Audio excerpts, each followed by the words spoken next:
तो सर्वज्ञ को क्यों नहीं गुरु बनाया जाए? अल्पज्ञ को या अज्ञ को क्यों गुरु बनाया जाए? और वो भी भगवान का सखा क्यों भगवान को छोड़ करके दूसरे को गुरु बनाएगा? भगवान जिसके लिए सुलभ है क्यों नहीं भगवान को गुरु बनाएगा? पानी पिए छान के गुरु करे जान के, बहुत सोच समझ करके गुरु करना चाहिए, नहीं किसी अंधे के पीछे चल। अंधा जथाम भय नियमा। आजकल लोग ये जानते हैं कि गुरु बनाना चाहिए, पर किसको बनाना चाहिए, गुरु में क्या क्वालिफिकेशन होना चाहिए, इस बात पर विचार नहीं करते। कान फुकवाना हो गया। उससे तो ऐसे कान फूकने वाले से तो कान से खोट निकालने वाला वैद्य अच्छा है, कम से कम कान की सफाई करता है।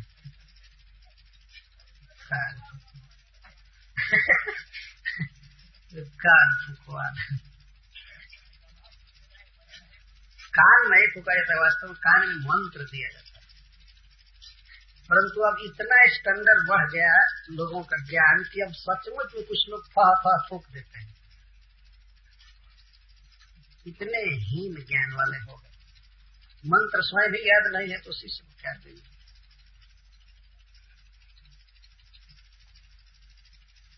इस संसार की यही दशा है कि जीव तो अज्ञ हैं ही, उनका गुरु उससे भी ज्यादा अज्ञ बन जाता है। कैसे सत्यव्रत महाराज कहते हैं, अचक्षुरंधस्य जथा ग्रणीकृत, अंधे का गुरु अचक्षु हो जाता है। अंधा उसे कहते हैं कि जन्म हुआ और उसकी आंख थोड़ी थोड़ी काम कर रही, आंख है, लेकिन उसका गुरु वो बनता है जिसको जन्म से ही आंख नहीं, अचक्षु।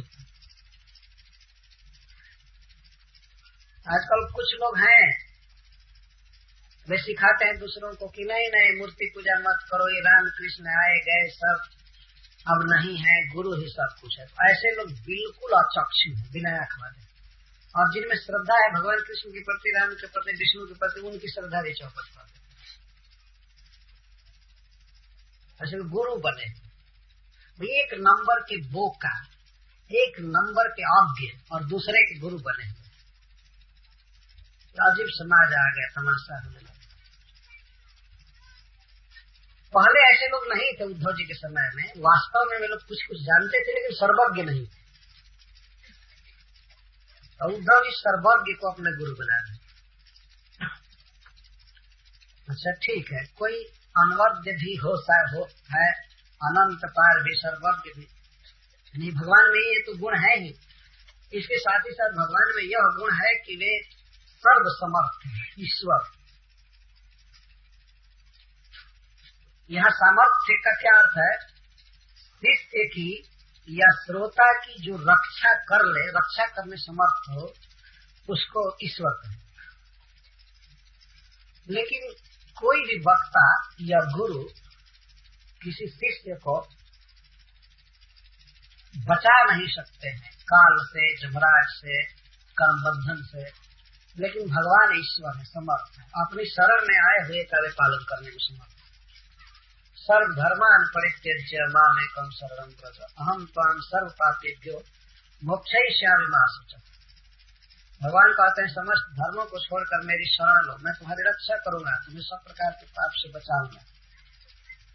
इस तरह से समर्थ है।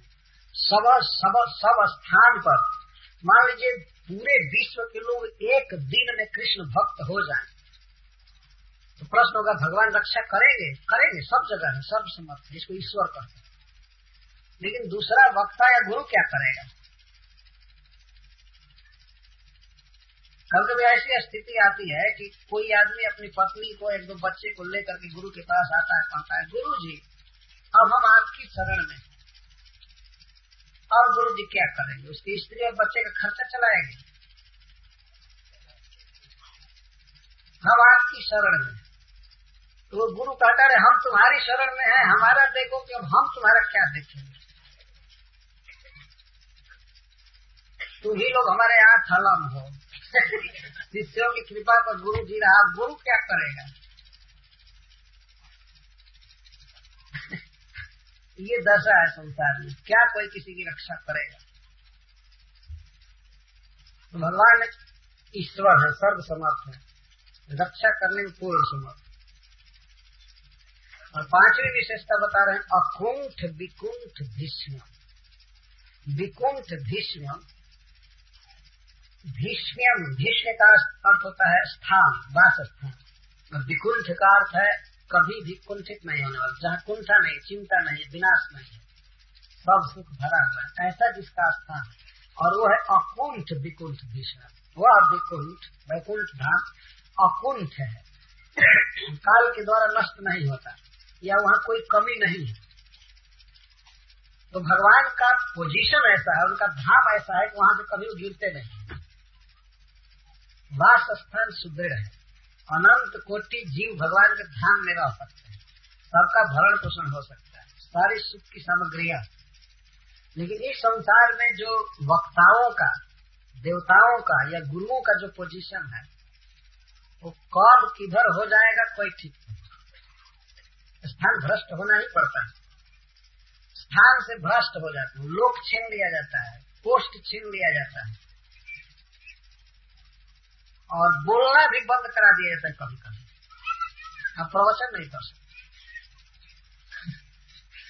वक्ता है लेकिन उसका पोजीशन पद चला जाता है।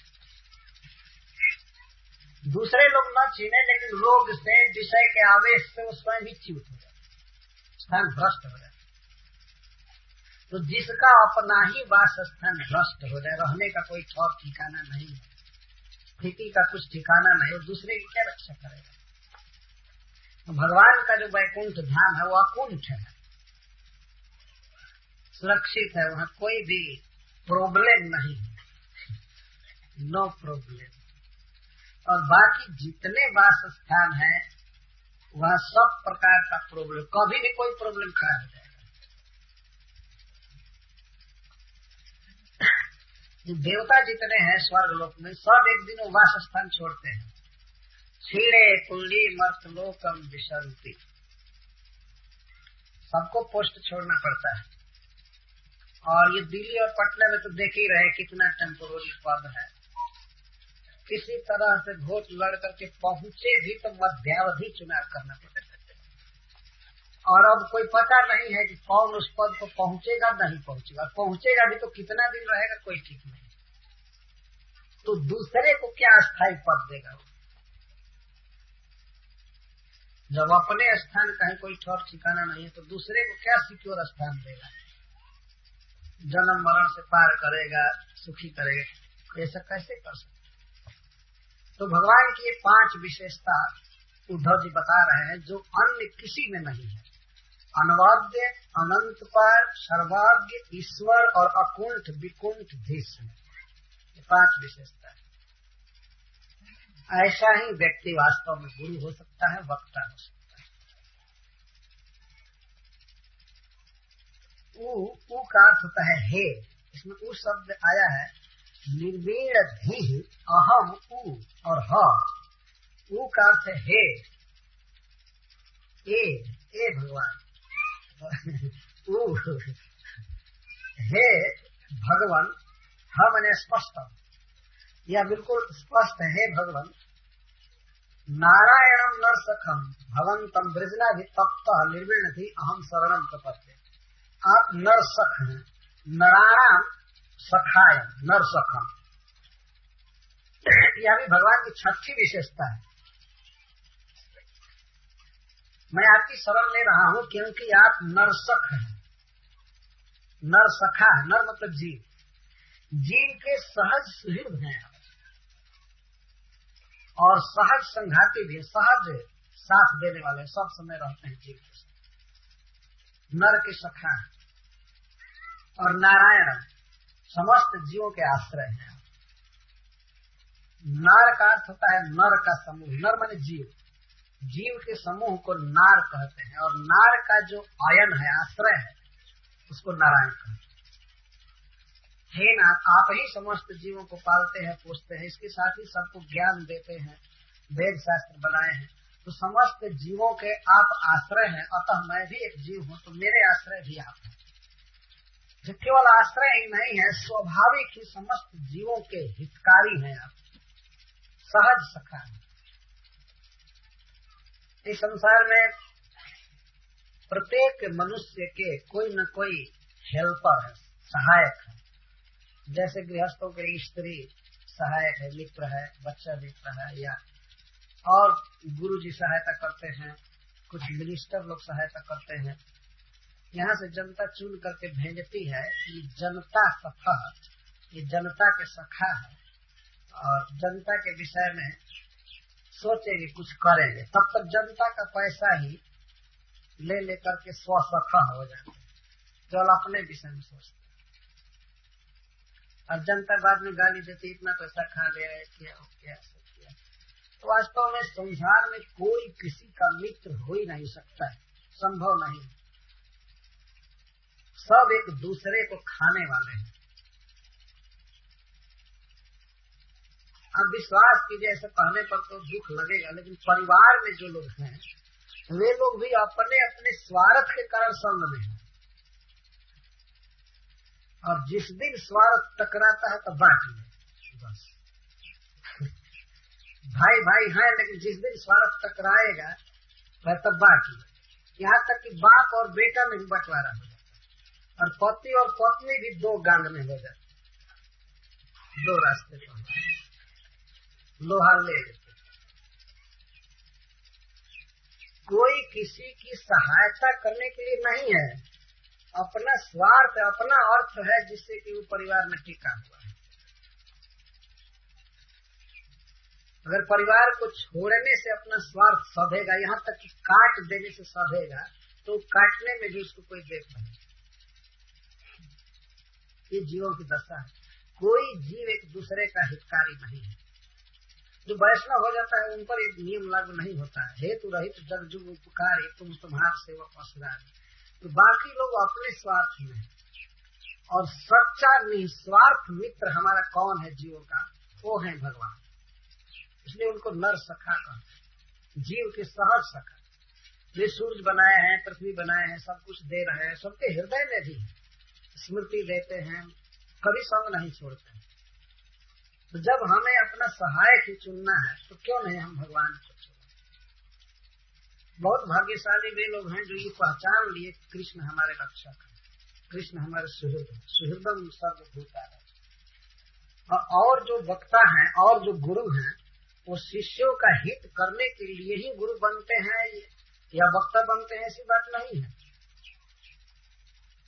आप विद्यालय में, विश्वविद्यालय में देखिए, जो वक्ता हैं, टीचर हैं, वो अपना मेंटेनेंस करने के लिए वो बने हुए हैं उस पद पर। वो पढ़ा नहीं रहे, कमा रहे हैं। और आज के युग में तो और अधिक स्पष्ट देखा जा सकता है कि उसी छात्र को, जो छात्र उनके कक्षा में पढ़ता है, उसी को प्राइवेट समय में वे ट्यूशन पढ़ाते हैं, और ट्यूशन में बहुत कड़ी फीस लेते हैं अपने ही शिष्य से। पहले के गुरु लोग नहीं लेते थे, केवल भोजन के लिए शनिचर लेते थे ना, कुछ अनाज ले लेते थे, संतुष्ट हो जाते थे, पढ़ाते थे, निस्वार्थ पढ़ाई करते थे। और अब तो टीचर को पहले वेतन चाहिए। तो गुरुआई क्या कर रहा है, वो तो कमा रहा है। गुरुआई नहीं, कमाई कर रहा है। ये दशा हो गई। दिन पर दिन संसार में हालत बिगड़ती जा रही है। और स्कूल में कम पढ़ाते हैं, ट्यूशन में कुछ अधिक पढ़ाते हैं। तो सरकार तो पैसा देती ही है, अब छात्रों से भी पैसा ऐंठते हैं और कहे जाते हैं गुरु जी, टीचर जी, तो फटीचर है। ठग है वास्तव। पढ़ाने के लिए सरकार नियुक्त की और अपना कमाई करने लगी। अरे अपने शिष्यों से क्या पैसा लेना है भाई, सरकार मान दे रही है। तो अगर बच्चों को पढ़ाना है तो उसको तो चाहिए 24 घंटा पढ़ा रहे। ऐसा हम लोगों ने शिक्षक देखा है। प्राइमरी कक्षाओं में शिक्षक हम लोग गांव में रहते थे, बच्चों को रात में पढ़ाते थे, भोर में पढ़ाते थे, और कुछ भी नहीं लेते, केवल भोजन करते थे, बाकी कोई फीस नहीं। लेकिन अब शिक्षकों को पैसा चाहिए इस तरह। तो स्वार्थ रहित सखा कोई नहीं है जीव का। जब अपने शिष्यों का है ही नहीं तो दूसरे का क्या होगा। ये तो देखी हुई बात है ना, कलयुग में बिल्कुल क्लियर हो गया सब। भगवान वास्तव में सबके स्वार्थहीन सखा है, उनको किसी चीज की कमी नहीं है। वे किसी शिष्य से या जीव से कुछ चाहेंगे नहीं और सब तरह से तत्पर हैं जीवों को ज्ञान देने के लिए। ऐसा भी नहीं कि भगवान अपने घर के काम धंधा में फंसे हुए हैं और उपदेश नहीं करेंगे। वे सबके साथ एक एक जीव के साथ वे परमात्मा के रूप में है, अंतर्यामी के रूप में है। यही भगवान का मित्रत्व है जीवों के साथ, यही उनकी मित्रता है। साथ नहीं छोड़ते हैं, ज्ञान देने के लिए तत्पर रहते हैं। तो ऐसे नर सखम नारायणम भवंतम अहम शरणम प्रपत्ति, ऐसे सहज सुहृद सर्वज्ञ अपास्त समस्त दोष सर्वज्ञ ईश्वर की मैं शरण ले रहा हूँ ज्ञान प्राप्ति के लिए। आपकी शरण में क्यों दूसरे को गुरु बनाऊं। दूसरे हतभाग्य लोगों का गुरु दूसरे लोग बना करे, मैं दूसरे को गुरु नहीं मानता। हमारे गुरु आप हैं, आप हमें सिखाइए।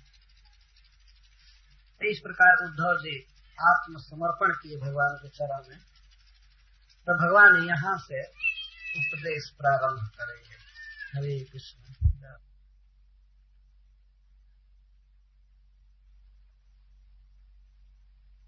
ओम नमो भगवते वासुदेवाय।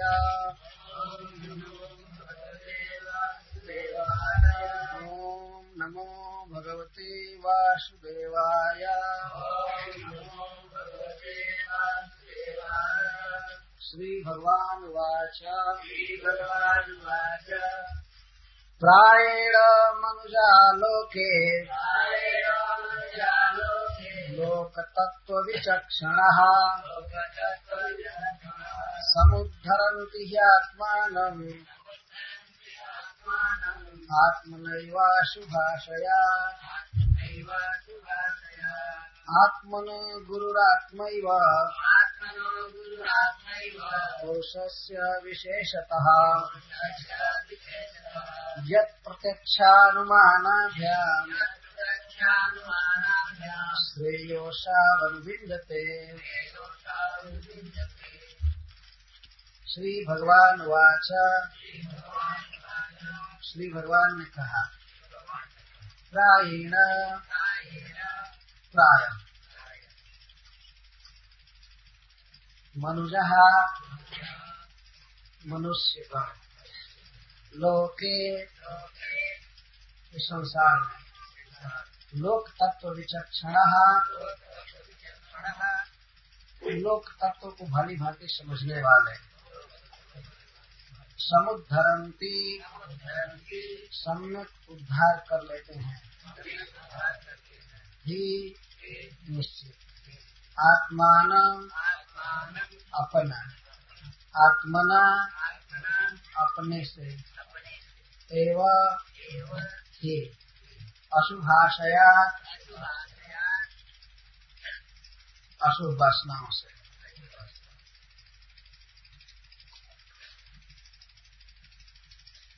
आत्मनः अपना गुरु हितकारी आत्मा आत्मा एवं हे कोई भी व्यक्ति स्वयं ही अपना गुरु है। पुरुषस्य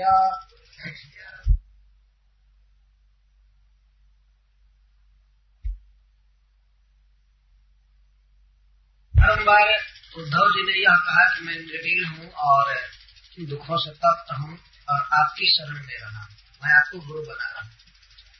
तो भगवान कहते हैं कि हे उद्धव, इस संसार में कोई व्यक्ति अपने से अपना गुरु है।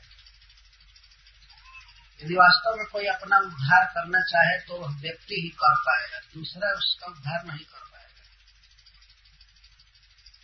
भगवान अद्भुत बात बोल रहे हैं, लेकिन यह बिल्कुल ठीक है।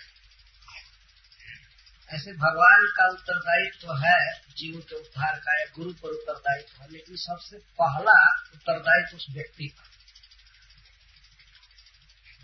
अतः प्राय शब्द का अर्थ होता है बहुलांश में, और प्राय शब्द का अर्थ होता है अल्पांश में। तो यहाँ अल्पांश में प्रयोग कर रहे भगवान। इस तरह के लोग बिरले हैं इस जगत में जो अपने से अपना उद्धार कर लेते हैं। ऐसा देखा गया है।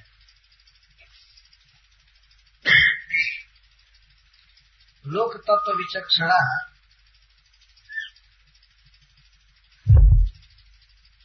लोक तत्वस्य विचक्षणा परीक्षका, लोक तत्वस्य जन जाथार्थ्यस्य, लोक के भद्र और अभद्र के कारण पर विचार करने में जो प्रवीण है वे लोग। तो प्राय मनुष्य अपने से अपना उद्धार कर लेते हैं। आत्मना एवं मतलब गुरुपदेशम देनापि अशुभाशया विषय वासनातः आत्मानं समुद्धरन्ति।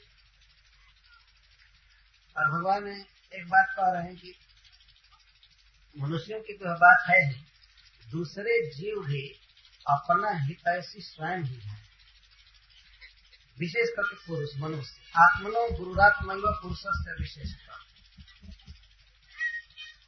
तो जो भगवान सभी जीवों को उत्पन्न किए हैं, वो जीवों का जो कर्तव्य है विशेषकर मनुष्य का, उसकी तरफ संकेत कर रहे हैं कि अपने से अपना उद्धार करना चाहिए। गीता में भी भगवान ने कहा है,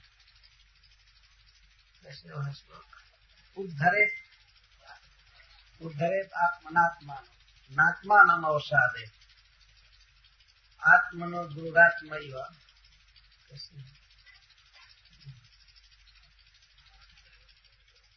हाँ, आत्मनो बंधुरात्मैव।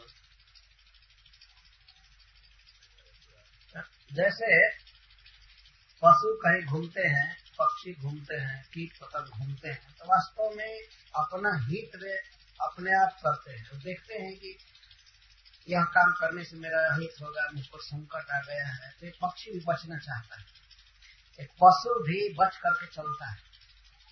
हम लोग शहरों में देखे हैं बड़े जोर से कारें चलती हैं, ट्रेन चलती है, लेकिन पशु भी जानते हैं कि हमको इस दूरी तक चलना है, नहीं तो धक्का लग जाएगा। कुत्ते चलते हैं, बड़ी समझदारी से चलते हैं। वहां क्या गुरु करेगा? या परमात्मा ही हृदय में है तो क्या कर रहा है? जीव का वास्तविक हित करने में वह जीव ही समर्थ है ना। ये कुत्ता भी अपने को बचा करके चलता है, अपना हित करता है। जाड़ा लगता है तो अपने शरीर को ढकना, ये कुछ भी व्यवस्था करना, मनुष्य ऐसा करता है। जैसे पशु पक्षी भी अपना हित अपने आप करते हैं, तो मनुष्य क्यों नहीं कर सकता है? इससे यह नहीं समझ लेना चाहिए कि किसी को गुरु की आवश्यकता नहीं है। गुरु की आवश्यकता है, गुरु का जो कार्य है गुरु करेगा, लेकिन जो व्यक्ति की जिम्मेवारी है उसके तरफ भगवान ने संकेत कर रहे हैं। जैसे मान लीजिए मंगला आरती का समय हो, तो शिष्य अगर नहीं उठेगा, स्वयं अपना उद्धार नहीं करेगा, तो गुरु कहाँ कहाँ उठा के चलेगा। तो ऐसा देखा गया, गुरु उठा दिए इस रूम से तो जाकर के दूसरे रूम में सो। तो अपने आप वो अपना उद्धार नहीं करेगा तो गुरु जी ठेल ढाल कर क्या करेंगे? बैल को, उसी बैल को उठाया जाता है जो उठने के बाद चले, घूमे फिरे, काम करे। जो फलूस जाता है उसको उठाया भी नहीं जाता है ना।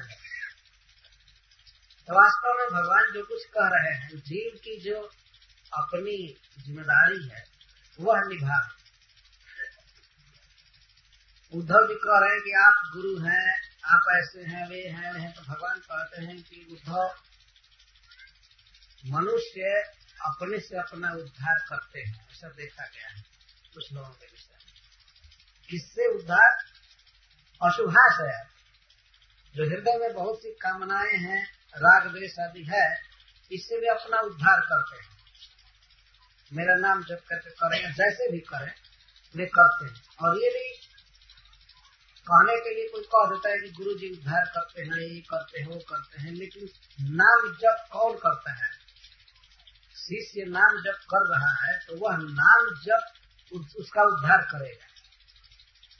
भगवान की भक्ति उद्धार करेगी। तो शिष्य के लिए तो दूसरा कोई करेगा नहीं, गुरु तो करेगा नहीं, करना है उसी को। तो इस तरह से सिद्ध हुआ कि कोई भी व्यक्ति अपने से ही अपना उद्धार करता है। और इसी संदर्भ में भगवान ने बहुत सुंदर इतिहास वर्णन किया है, जिसकी कथा कल से चालू होगी। एक ऐसे भगवान के अवतार हुए, भगवान दत्तात्रेय, जो अपने आप सीखते। 24 गुरु की कथा है। किसी गुरु ने इनको उपदेश नहीं दिया था, बिना उपदेश के स्वयं उनसे शिक्षा ले ली, सीख लिया। महाराज जदू से वर्णन करते हैं, भगवान उस इतिहास को प्रस्तुत करते हैं। बहुत महत्वपूर्ण बात है। जैसे मान लीजिए कोई बीमार हो गया है, तो वैद्य की जो जिम्मेवारी है वो तो है, या स्वजनों की जो जिम्मेवारी है वो है कि भाई दवाई में पैसा लगाएंगे, वैद्य जी दवा देंगे, लेकिन स्वस्थ होने के लिए कुछ पथ्य है और भी नियम है, वह तो रोगी को करना पड़ेगा ना। तो स्वयं ठीक होना चाहेगा तब और लोग हेल्प करेंगे, और नहीं वो रोग बतावे ही न, रोग से मुक्त होना ही न चाहे, प्रयास ही न करे, तो दवा और वैद्य क्या करेंगे? भगवान बोल रहे हैं सबके लिए, प्रायण मनुजो राज प्रायण मनुजा लोक के लोक तत्व विचक्षणा समुद्धरम आत्मान आत्मनैवासु। और अपने से अपना उद्धार व्यक्ति कर सकता है, क्योंकि वही अपने को सबसे ज्यादा जानता है। ये गुरु आदि जानते नहीं है किसी को पूरा वास्तव, लेकिन अपने हृदय में क्या है, कितनी गंदगी है, कितनी कामनाएं हैं, क्या कमजोरी हो, व्यक्ति जानता है। मैं अपने विषय में जानता हूँ, पूरा नहीं जानता, लेकिन और लोगों से ज्यादा जानता हूँ कि हमारे हृदय में क्या क्या कामना उठती है, क्या तरंग है, क्या कमी है, ये मुझे मालूम है। सबको अपना अपना मालूम है। तो अपनी अपनी कमी सबको मालूम है, तो वह उस कमी को सुधारने का पहले तो अभिलाषा करे, इच्छा करे, और इच्छा के बाद प्रयास करे। इस तरह से जिज्ञासु बनना चाहिए, अपना उद्धार करना चाहिए। बहुत लोगों ने किया है उद्धार अपने से, गुरु के उपदेश के बिना, और नहीं तो गुरु के हजार उपदेश के बाद भी नहीं उद्धार हुआ। ये नहीं करेगा। भगवान दत्तात्रेय को जाकर के 24 गुरु शिक्षा दिए थे। कबूतर और कबूतरी उनको गीता पढ़ाए थे, लेकिन उसको देख करके सीख लिए। हम लोग भी देखते हैं किसी को मरते हुए, तो क्या हम लोग डरते हैं? डर लगता है कि हाय रे हम भी मर जाएंगे? नहीं, बल्कि कहते हैं कि यात्रा बन गया। हमारे उल्लास देखते हैं तो कहते हैं यात्रा ठीक, यात्रा ठीक हो गई। कोई ये अनुभव नहीं होता है कि अरे एक दिन हमें भी लोग उठा करके इसी तरह से चलेंगे और दूसरे की यात्रा बनेगी। देखते हैं, सोचते नहीं। कृष्णदत्त भारद्वाज एक बहुत बड़े लेखक हो गए हैं, वो लिखे हैं कि मैं एक बार सोचा कि हो इन विषय विराट भवन बसत चौक पर बनारस में रहते रहते बैराग नहीं हो रहा है, अब मणिकर्णिका घाट पर चलना चाहिए देखने के लिए, तो शायद बैराग हो जाए। तो वो लिखे हैं कि मैं मणिकर्णिका घाट पर जाने लगा, देखा 10-20 मूर्ति आ रहे हैं, चल रहे हैं, कुछ लोग जलाकर स्नान करके जा रहे हैं, कुछ मूर्तों के बारे में मुर्दा मुंशी और वहाँ का मालिक कुछ विचार कर रहे हैं अधिक पैसा लेने के लिए, और जो मुवक्किल लोग हैं लोग कम करा रहे हैं। तो इस तरह से मैं देखा, पहले दिन तो मुझे बड़ा भयावह लगा कि बैराग हो जाएगा, और बाद में जब रोज रोज जा कृष्णदत्त भारद्वाज एक बहुत बड़े लेखक हो गए हैं, वो लिखे हैं कि मैं एक बार सोचा कि हो इन विषय विराग भवन बसतना चौक बना, बनारस में रहते रहते बैराग नहीं हो रहा है, अब मणिकर्णिका घाट पर चलना चाहिए देखने के लिए, तो शायद बैराग हो जाए। तो वो लिखे हैं कि मैं मणिकर्णिका घाट पर जाने लगा, देखा 10-20 मूर्ति आ रहे हैं, चल रहे हैं, कुछ लोग जलाकर स्नान करके जा रहे हैं, कुछ मूर्तों के बारे में मुर्दा मुंशी और वहाँ का मार्ग कुछ विचार कर रहे हैं अधिक पैसा लेने के लिए, और जो वकील लोग हैं वो कम करा रहे हैं। तो इस तरह से मैं देखा, पहले दिन तो मुझे बड़ा भयावह लगा कि बैराग हो जाएगा, और बाद में जब रोज रोज जाने लगा तो ध्यान ही नहीं रहता था कि ये मणिकर्णिका घाट है, और वहाँ जो मुर्दा भूंजते हैं, जलाते हैं, वो लोग इस समय 50 के कम रुपया लेते हैं। मुझे पूछा जाता है कि आप लोग ये क्या करते हैं पैसे का, तो इसमें आधा तो शराब पी जाते हैं, बिना शराब पिए कैसे जलाएंगे। तो उनको कोई वैराग्य नहीं है कि एक दिन हमें भी इसी तरह से जलना है। तो वैसे आदमियों को गीता भागवत की कथा सुनाकर क्या कर सकते हैं, स्वयं अपने से रोज मरते हुए देख रहे हैं, जला रहे हैं, और फिर भी वैराग्य नहीं है, फिर भी अपने पुत्र परिवार के लिए मुर्दा भूंज करके पैसा कमा रहे हैं। क्या वैराग्य। जो भाग्यवान होते हैं, इसलिए विगल शब्द यहाँ लगाए, प्रायण का अर्थ है। कुछ लोग ऐसे हुए हैं जो अपने से अपना उद्धार कर लेते हैं अशुभ वासना से, इसलिए अपना उद्धार करना चाहिए। आत्मनो गुरुरात्मा व पुरुष से विशेषकर मनुष्य शरीर में जीव है अपने से अपना गुरु है। भगवान यह नहीं कह रहे कि आज से गुरु बनाना आदि छोड़ दिया जाए और अपने से सब अपना गुरु है, सोए मनमाना घूमे और गुरु हो जाए। यहाँ गुरु का अर्थ है कि अपना हित करना चाहे तो कर सकता है, और चाहते ही है सब अपना हित। जैसे मैं पहले उदाहरण दिया, पशु भी अपना हित करता है, जानता है कि ये चीज नहीं खाना चाहिए, ये चीज खाना चाहिए। कुछ ऐसे पशु हैं उनको अगर विष दिया जाए तो नहीं खाएंगे, गंध से पहचान लेते हैं कि खाने लायक वस्तु नहीं। तो अपना निजहित अनहित पशु पहचान, मानुष तन गुरु ज्ञान विधान। तो अपना हित अहित तो पशु भी जान जाते हैं। तो क्या हम लोगों को नहीं जानना चाहिए कि हमारा हित क्या है, अहित क्या है? अब इसी तरह से केवल जन्म लिए हैं मरने के लिए, मर जाएंगे चले जाएंगे।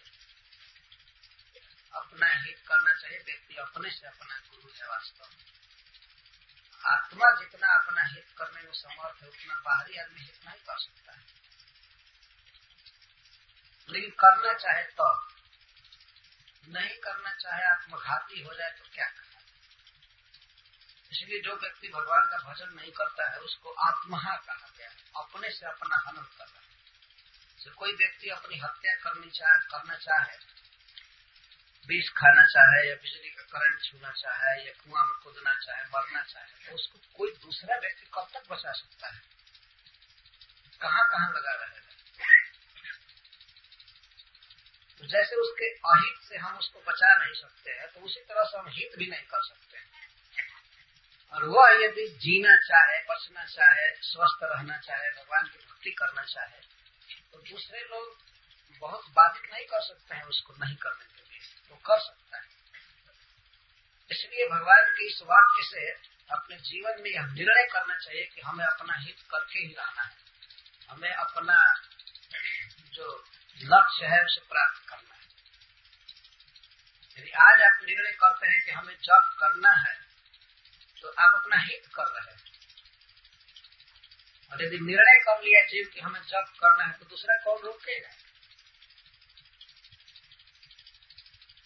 इसलिए संस्थाओं में, आजकल की संस्थाओं में देखा गया है कि जो भजन करना चाहता है उसी को वह संस्था स्वीकार करती है। कहीं तो जहां तहां से जबरदस्ती पकड़ करके नहीं भक्त बनाया जाता है।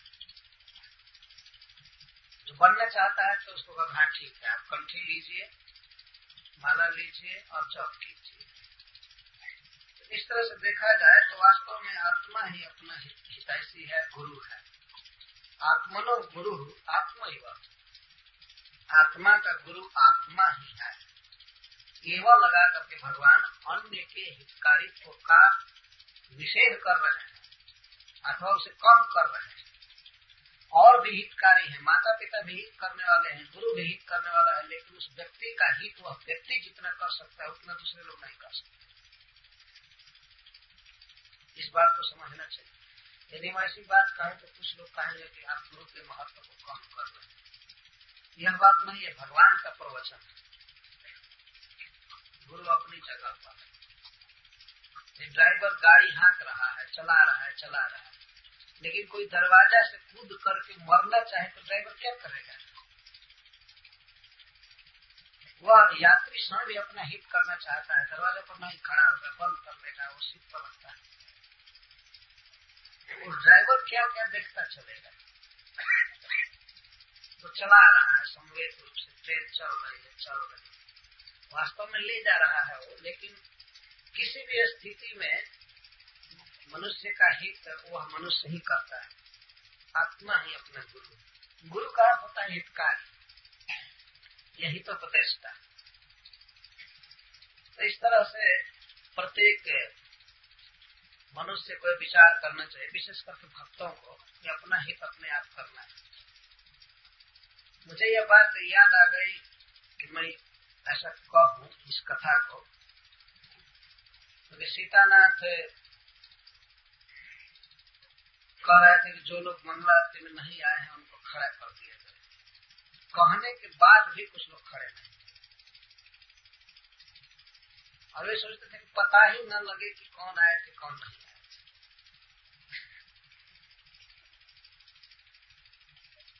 लेकिन इस बात को सुन करके यदि मान लीजिए भोर में उठने का स्वभाव नहीं बनाए, नहीं चालू किए, तो अब उसका हित का ठेका कौन लेगा?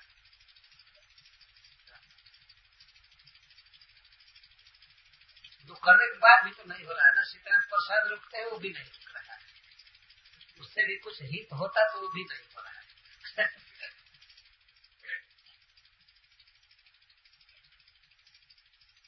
इसलिए अपना भरोसा कर अपन काम सुनो किसा।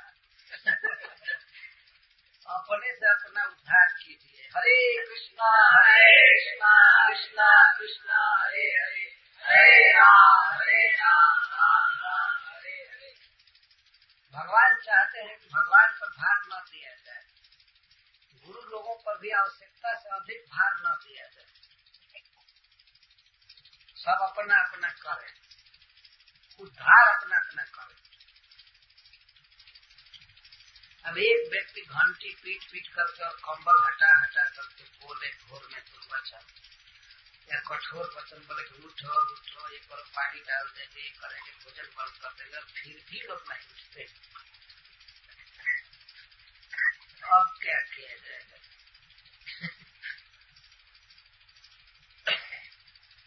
तो कम से कम आपका हित नहीं, लेकिन बेइज्जती तो करने में सीतानाथ समर्थ है। इसलिए उठना चाहिए। सवेरे उठ जाएंगे तो भक्तों के साथ जप भी पूरा हो जाएगा। तो कहीं भी मनुष्य जाता है, सोता है, खाता है, पीता है, तो अपने हित अहित पर जरूर विचार करता रहता है। अब देखते कोई आदमी खा रहा है, बच्चा भी खाता है, तो उसमें खर या माछी देख कर कहता है खर, इसका अर्थ है वो अपना हित करना चाहता है, वो नहीं खाना चाहता। जिस प्रकार से वो लौकिक हित अपना कर रहा है, इसी प्रकार पारलौकिक हित भी उसी के हाथ में है। जब करना चाहे तो कर सकता है, भागवत पढ़ना चाहे पढ़ सकता है, भागवत सुनना चाहे सुन सकता है, भगवान को मंदिर में आकर प्रणाम करना है कर सकता है। जब नहीं करेगा अपने से अपना उद्धार, तो दूसरा कोई क्या करेगा उसके लिए? तो भगवान प्रत्येक व्यक्ति की जिम्मेवारी की याद दिला रहे हैं। अपना धर्म पहचानो, अपना कर्तव्य पहचानो, और नहीं सब लोग छोड़ दें। भगवान जब चाहेंगे तो हम भजन करेंगे। लगता है भगवान ही नहीं चाह रहे हैं, ये तो कंठित है, खड़ा है रात भर भजन करने के लिए, भगवान माला नहीं दे रहे। खा पी करके सोते हैं, घूमते हैं, कहते हैं भगवान जब चाहिए तो हम। कई बार हम लोग पूछते हैं तब कब माला लेता नहीं, कब माला लेते लोग? अब जब भगवान चाहे तबे ना। भगवान चाहले वाले पत्र लिखले वाला खैली खा कर माला जपे खातिर जब चिट्ठी आई गोलोक वृंदावन से तब माला चालू। भगवान जब चाहिए तब। भगवान तो उसी दिन चाह गए जिस दिन मनुष्य शरीर दिए। मनुष्य शरीर देना ही प्रमाण है कि भगवान चाहते हैं। और भागवत में प्रवचन कर रहे हैं, गीता में प्रवचन किए हैं भगवान, मेरा भजन करो। कई काम हम लोग अपने से अपना करते हैं। जैसे मान लीजिए स्नान, अपने से अपना मुंह धोते हैं ना, मुंह धोते हैं, आंख धोते हैं, साफ करते हैं शरीर को। गुरु जी आकर रोज करते हैं। स्नान करके हम शुद्ध होते हैं, इसमें कौन कारण? भाई स्नान कराता है कि स्त्री स्नान कराती है कि बेटा? बेटा तो सोया रहता है, जगता भी नहीं। कोई नहीं हमको शुद्ध करता है। हमारा हाथ, हमारी सफाई करते हैं, हम अपने से अपने को साफ करते हैं, तिलक करते हैं, खाते हैं। ज्यादातर तो यही देखा जाता है कि जीव अपने से अपना हित कर रहा है। कुछ लोग और लोग सहायता कर देते हैं, जैसे स्त्रियां भोजन बनाकर प्रस्तुत कर देती है, लेकिन खाना तो पड़ता है ना, चबाना पड़ता है, खाना पड़ता है, शरीर धोना पड़ता है और सोना पड़ता है। रास्ता चल रहा है तो बच कर चलना पड़ता है, कहीं गड्ढा में पैर न पड़ जाए। ऐसा तो नहीं है कि गुरु जी अब एक एक पैर रखवाते हैं, हाँ ठीक है आगे बढ़ाओ पैर, देख के संभाल के। जैसे यहाँ बिहार राज्य में बसें जो चलती है तो यहाँ पर दो खलासी रहते हैं और ड्राइवर कहते रहते हैं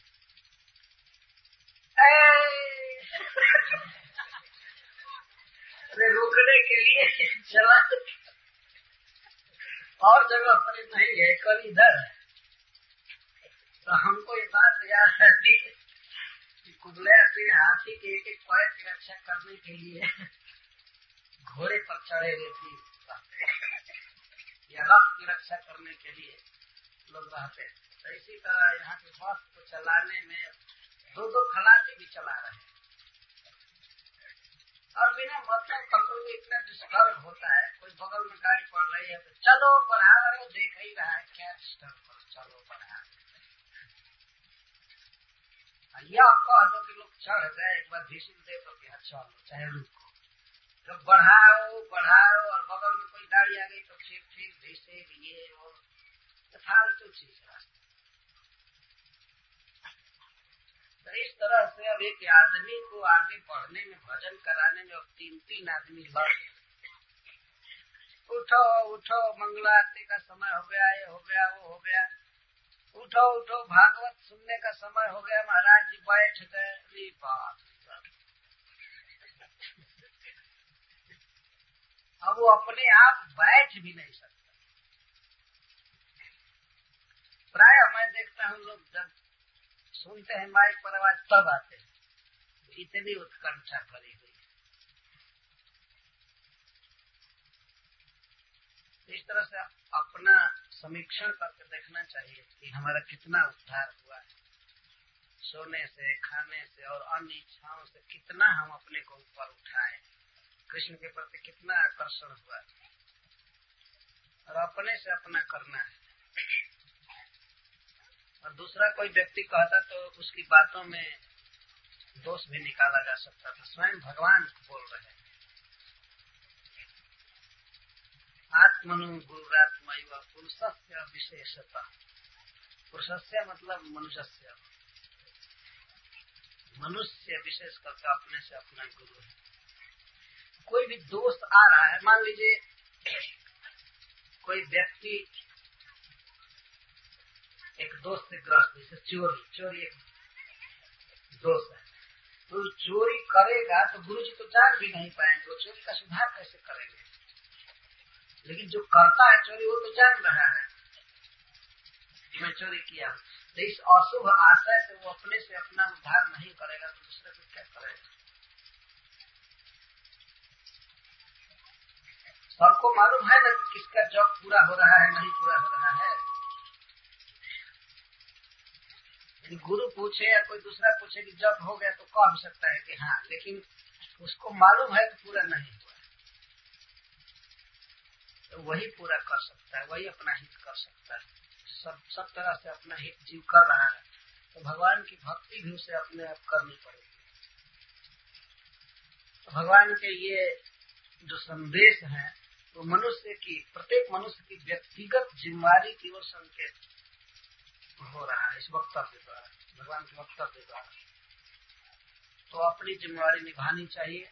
हम लोग तो भागवत कहते हैं, उपदेश करते हैं, प्रचार करते हैं, लेकिन वास्तव में ये हमारी जिम्मेदारी है प्रचार की, पर भजन करने की जो वास्तविक जिम्मेदारी है वो प्रत्येक व्यक्ति पर है। तो अपने कर्तव्य का ध्यान रखना चाहिए, उससे नहीं चूकना चाहिए। नहीं तो आदमी किसी गति का नहीं हो सकता है। जो अपने से अपना हित नहीं करेगा उसके लिए क्या दूसरा कोई हित कर सकता है। इस तरह से अपनी जिम्मेदारी समझनी चाहिए। हरे कृष्ण, जय श्री कृष्ण। हरे ओम नमो भगवते वासुदेवाय।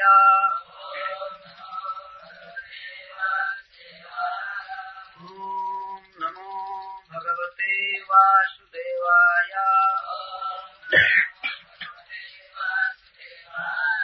ओम नमो भगवते वासुदेवाय।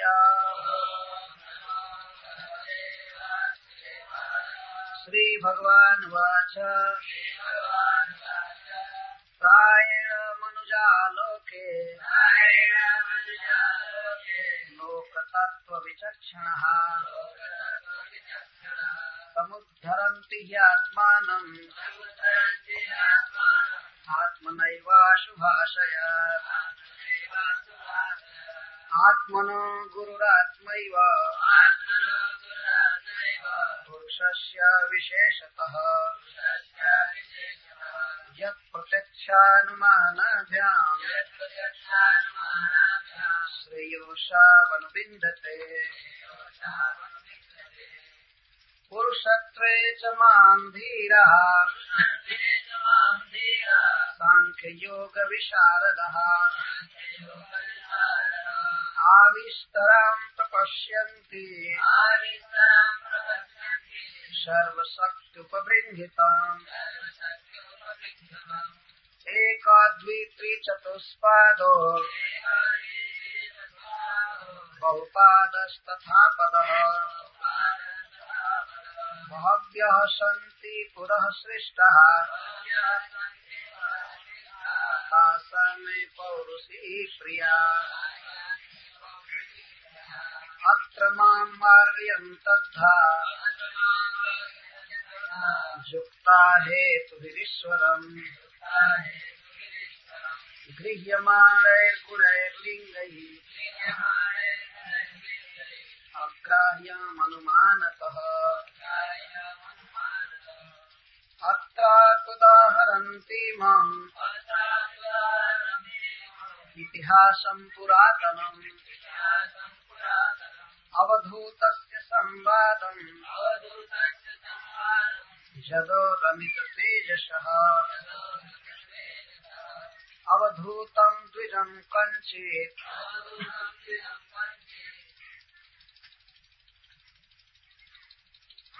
अवधूतं द्विजं कच्चित् चरन्तमकुतो भयम्। कविं निरीक्ष्य तरुणम् यदुः पप्रच्छ धर्मवीत् जदुर्वाच कुतो बुद्धिरियं ब्रह्मन् अकर्तुषु विशारदा यामाशाद्य भवान् लोके लोकम् विद्वांश्चरति बालवान् प्रायो धर्मार्थकामेषु विवित्सायां च मानवः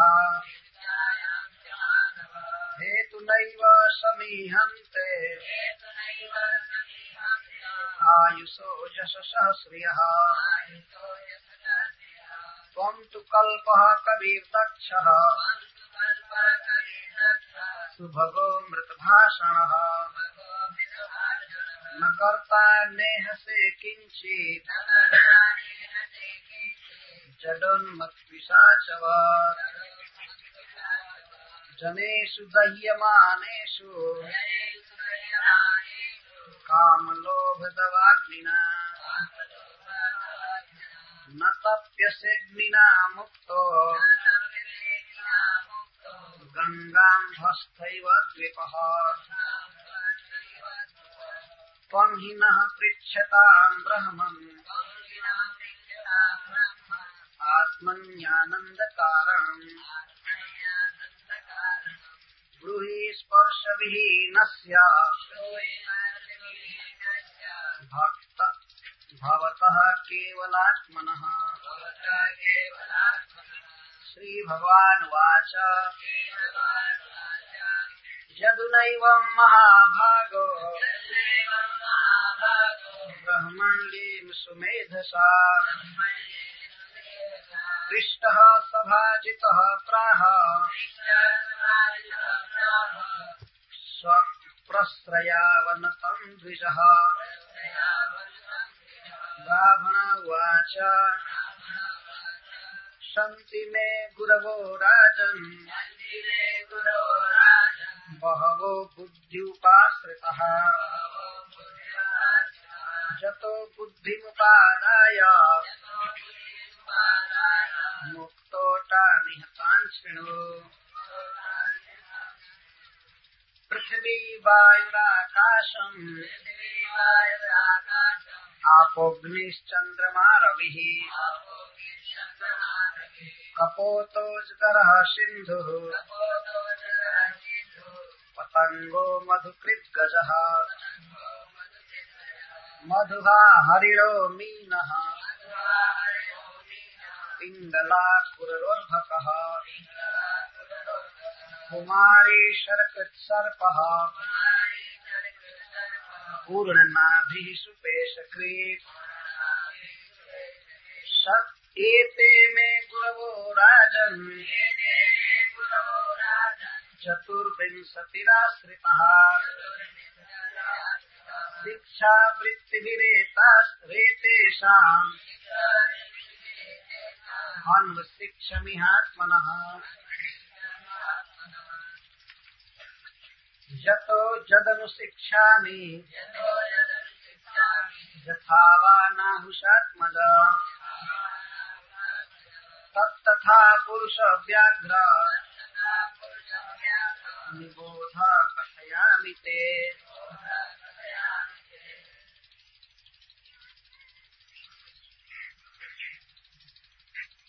श्री भगवान वाच श्री भगवान ने कहा प्रायेण कुछ लोग मनुजः मनुष्य का लोके इस जगत में लोक तत्व विचक्षण लोगों की यथार्थ स्थिति पर विचार करने में प्रवीण है। लोग समुद्धरन्ति सम्यक उद्धार कर लेते हैं। ही निसंदेह आत्मानं आत्मना अपने से एवं ही अशुभाशया संसारिक वासनाओं से।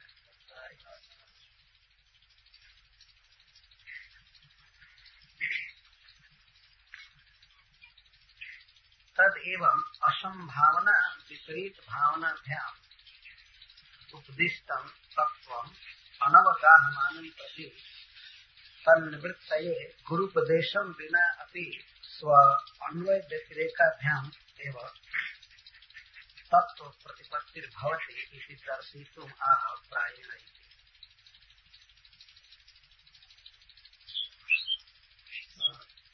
भगवान श्री कृष्ण संक्षेप में उद्धव जी से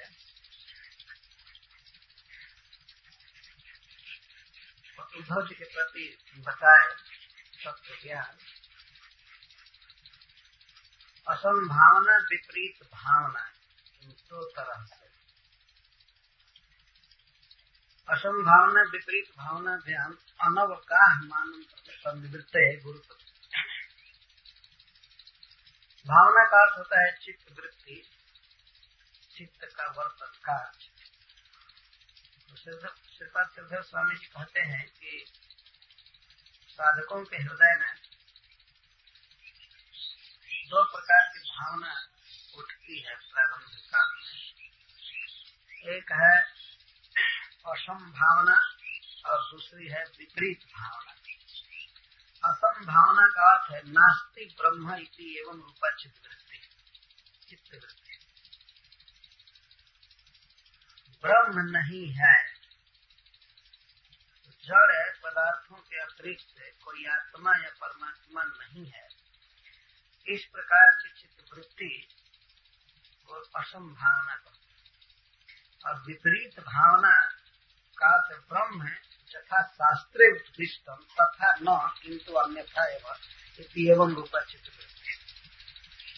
ब्रह्म है मतलब चित्त पदार्थ, जड़ पदार्थ से परे आत्मा या परमात्मा जैसे शास्त्र में कहा गया है वैसा नहीं है, कुछ और ही है। तो इसको विपरीत भावना कहते हैं। साधना का अर्थ ही है और चित्त पदार्थ का निरसन करके चित्त पदार्थ की खोज करना। तो दो प्रकार के चित्त पदार्थ हैं, एक भगवान जिन्हें परमात्मा कहते हैं और दूसरा है जीव जिसे आत्मा कहते हैं।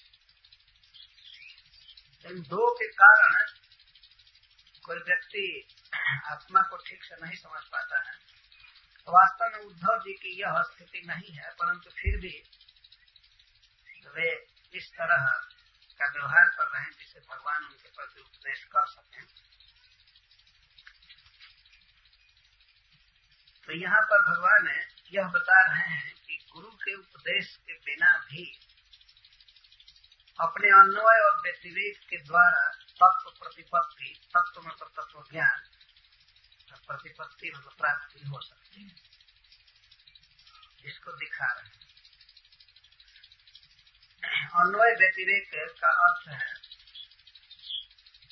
अपने हित के कार्य में जो प्रवृत्ति है उसको अन्वय कहते हैं और अहित से जो निवृत्ति है उसको व्यतिरेक कहते हैं।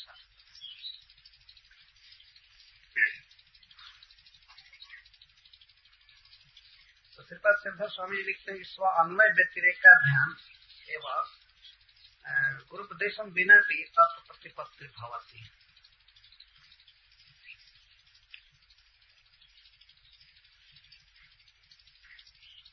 अन्वय व्यतिरेक का अपने हित और अहित, हित की बात में लगना, हित के कार्य में लगने द्वारा और अहित के कार्य से मुक्त होने के द्वारा